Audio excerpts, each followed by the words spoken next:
Sorpresa de Noche de Brujas. En muchos lugares esta historia es contada como una pavorosa leyenda urbana de Halloween. Pocos saben que la misma está inspirada en un hecho completamente real. Y que, si lo piensas bien, podría pasarle a cualquiera. A un familiar, un amigo, uno de tus vecinos, incluso a ti. Nunca deberías llevar las festividades demasiado lejos. Ocurrió en un típico suburbio de los Estados Unidos. Era la víspera de Noche de Brujas o Halloween, como todos los niños suelen llamar a esta celebración, que les permite disfrazarse de sus personajes favoritos, e ir de puerta en puerta pidiendo dulces. Otra costumbre muy arraigada en la sociedad estadounidense, al margen de hacer disfraces para los más pequeños, es decorar la vivienda de acuerdo a las festividades de la temporada. No es raro ver cómo muchas madres de familia se toman la cosa en serio, convirtiendo sus casas en palacios navideños o auténticas mansiones de terror, solo para causar envidia entre sus vecinos. Sandra era una de esas mujeres. Todos los años invertía grandes cantidades de dinero para decorar su hogar al estilo de Halloween. No importaba que los adornos duraran a lo sumo un par de semanas y se lucieran una vez al año. Su casa tenía que ser la mejor. Desgraciadamente, por más que se esforzara, siempre había alguien que superaba con creces todas sus decoraciones, y esa era Marcia, la vecina que vivía justo en la casa de enfrente. Sandra la odiaba y estaba segura de que el sentimiento era correspondido, por más que Marcia siempre le diera los buenos días con sus falsas sonrisas y halagara su casa. No sabía cómo hacía para que la suya luciera tan aterradora en Halloween, consiguiendo la admiración de chicos y grandes. Pero aquel año, la cosa iba a cambiar. Llegó pues, la Noche de Brujas, y todos los chicos salieron emocionados a pedir dulces.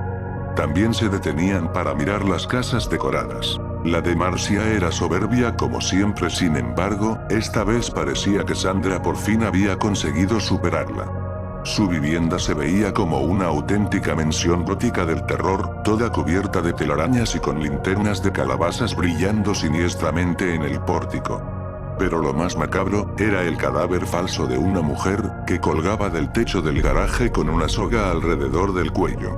Era tan realista, que algunos padres habían alejado de inmediato a sus hijos pequeños. Lo curioso es que nadie vio a Sandra por los alrededores esa noche.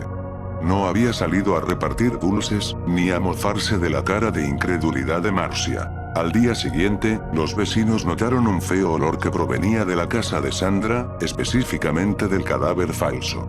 Al examinarlo de cerca y levantarle la cabeza, alguien dio un grito de terror. Aquello no era ninguna decoración de Halloween. Era el cuerpo de la propia Sandra, que se había matado al resbalar del techo y enredarse la cabeza con la cuerda. Mujer colgada. Y nadie lo había notado entre tanta parafernalia de Día de Brujas.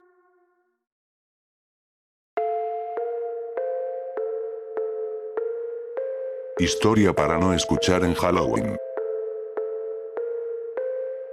Lo admito sin ninguna falsa ambición de parecer racional. Las casas embrujadas me apasionan. Conocí muchas, en el curso de los años, pero ninguna que se parezca siquiera remotamente a la casa de la calle Leiva.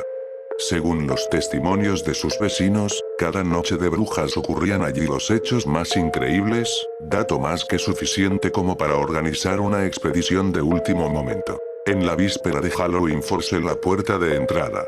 De inmediato me estremecí a causa del estado de abandono en la que se encontraba. Las paredes estaban cubiertas de moho. Un musgo grisáceo y enfermizo colgaba del techo, como barbas o hirsutas y lujuriosas protuberancias.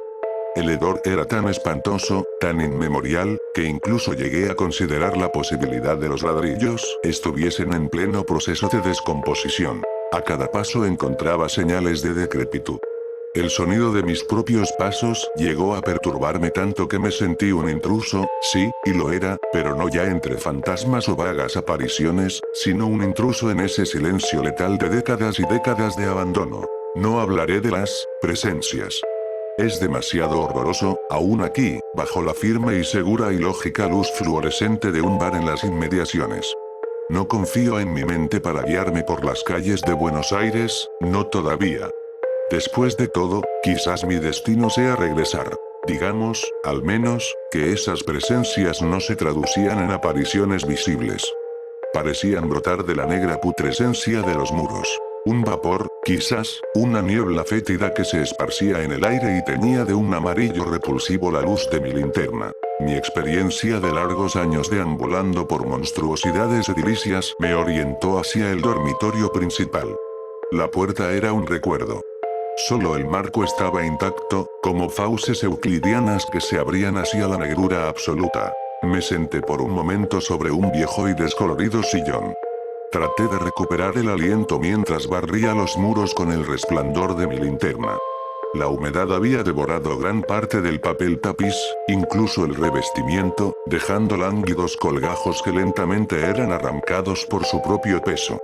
Ningún rastro, ningún vestigio circunstancial que pudiese darme algún tipo de información sobre sus antiguos habitantes. Casi por casualidad, la luz cayó sobre un pequeño y descolorido retrato sobre la mesa de luz. Una pareja joven bajo el sol en alguna playa como cualquier otra. Ella, morena y estilizada, le imprimía un cariñoso mordisco en la mejilla del muchacho, con los cabellos rubios revueltos por el viento del océano. Lo que oí a continuación fue como si algo, una vibración inmemorial, atávica, hubiese detonado en mi cerebro. Sentí largos pulsos de un dolor agudísimo, como si unos dientes precámbricos estuviesen triturándome el cráneo. Con los últimos registros de voluntad, me atreví a dirigir la luz temblorosa hacia la cama. Una figura oscura, compacta, que me hizo recordar lejanamente a un siniestro Buda meditando, rechazó el haz de la linterna.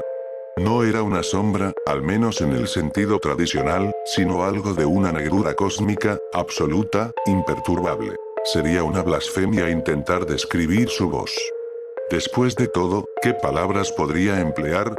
Podría decir que la voz era inhumana, inarticulada, profunda como si emergiera de alguna remota grieta en las montañas.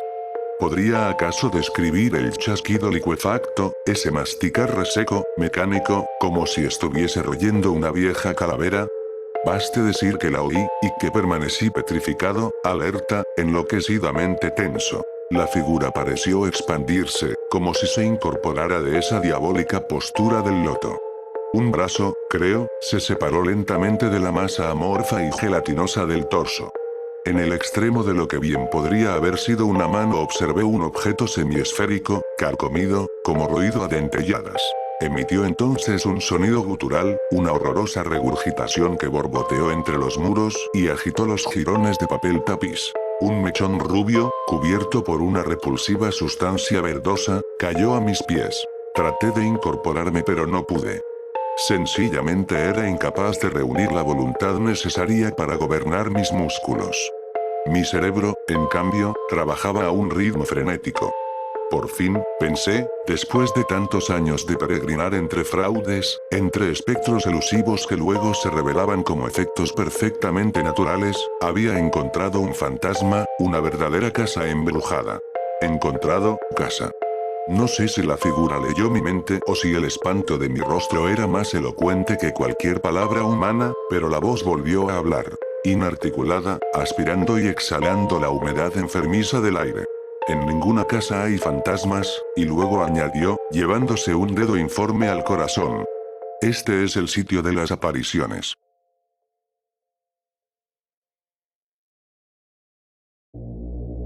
Noche de Halloween. ¿Sabes cuál es la mejor parte de Halloween? Vaya disfraz, amigo. Guau, eso no se ve todos los días. Mami, mira a ese señor. Vamos, cariño. Que puedes caminar por la calle, cubierto de sangre y con un cuchillo de carnicero en tu mano, y todo el mundo piensa que se trata de un disfraz.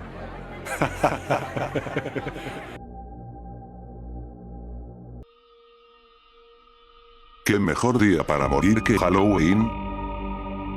Cynthia era mi mejor amiga de la infancia. Era la única persona que conseguía sacarme una sonrisa. Resulta ser que de hecho, yo estaba profundamente enamorado de ella, y en el día de San Valentín me atreví a regalarle una linda rosa roja. Ella no era tonta, por supuesto, sabía lo que pasaba por mi mente. Notaba que le miraba mucho en clases, la acompañaba siempre a casa y demás. Mi amor por Cynthia era tan grande que sentía que sin ella, mi vida no tendría sentido. Ella me llenaba, su ser, su todo me daba fuerza. El 31 de octubre, día de Halloween o noche de brujas, algunos amigos suyos de su academia de idiomas tenían planeada una gran fiesta en una escuela abandonada, llena de alcohol por montones, de música, dance y electropop y gran cantidad de gente. Decidí ir puesto que ella me invitó. Sin embargo, la mayor parte de los invitados declinaron al enterarse del lugar en el que la fiesta sería organizada. Al final, solo 5 personas estuvimos allí. Nosotros 2, un par de mellizas y un chico que al poco tiempo descubrí era un maldito engreído. Me cayó mal apenas abrió la boca para soltar sus tonterías. Era de esa clase de persona que aborreces al momento en el que le conoces y que por más que te esfuerces por llevarte bien con ella, no puedes evitar odiarle. Cuando llegó la hora de entrar al lugar abandonado, él iba escondido como un patético niño asustado detrás de mi amiga, como si esta fuera su madre. Una ola de celos atravesó mi cuerpo, y al instante tomé suavemente la mano de Cynthia para marcar mi territorio. Él se apartó mientras yo sonreía y clavaba mi mirada en los ojos de ella, admirando su sorpresa y deleitándome con la sonrisa tierna y dulce que curvó sus labios, mientras entrelazaba sus dedos en los míos. Se aceleró mi corazón. Por primera vez me había atrevido a actuar y había resultado, pero esa felicidad era efímera.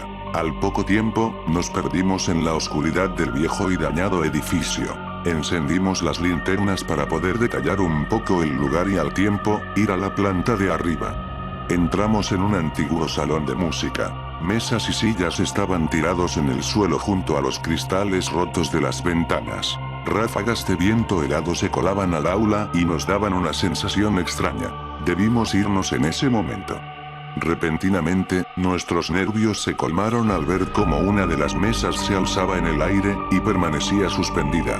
Las mellizas se abrazaron mirando fijamente aquel objeto, mientras todos callábamos ante el shock.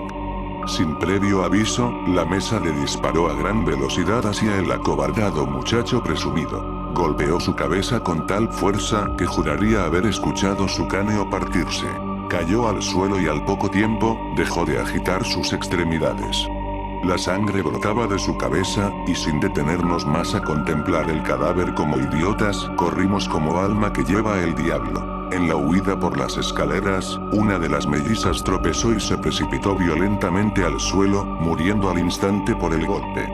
Su hermana gritaba desesperada. Aullaba su nombre como si pensara que con eso ella volvería. Cynthia intentaba hacerle entender que si no salíamos de ahí cuanto antes, lo más probable es que todos muriéramos. La joven se negaba a abandonar el cuerpo de su querida hermana.